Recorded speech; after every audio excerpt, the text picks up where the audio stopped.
In this video, we want to find an example of a function on the closed interval 0 to 1 that is uniformly continuous, but not Lipschitz continuous. We're going to take the function f of x equals square root of x on the closed interval from 0 to 1. Note that 0 to 1 is a closed and bounded interval, and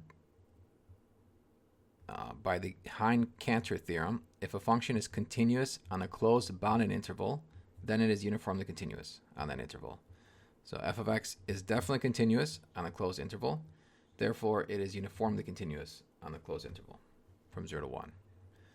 But now we want to show that it's not Lipschitz continuous on 0 to 1.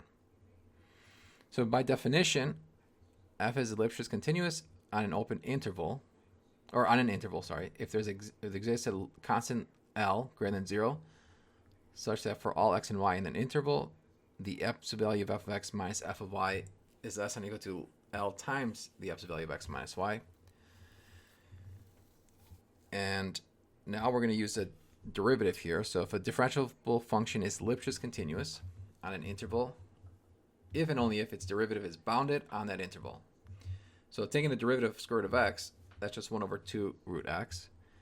And if we approach 0 from the right, this is going to go to positive infinity.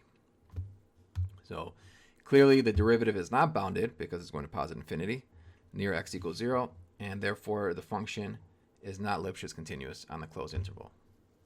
So now we can do this by proof by contradiction using definition. So let's assume that f of x is Lipschitz continuous on the closed interval with a constant L. We're going to let y equal 0.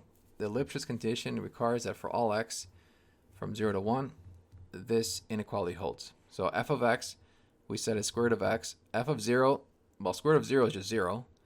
The absolute value of square root of x is just square root of x, since square root of x is greater than or equal to 0. You can just remove the absolute value. And then we have lambda, or we have L times x. We can divide both sides by x, and we have square root of x over x, which simplifies to 1 over root x.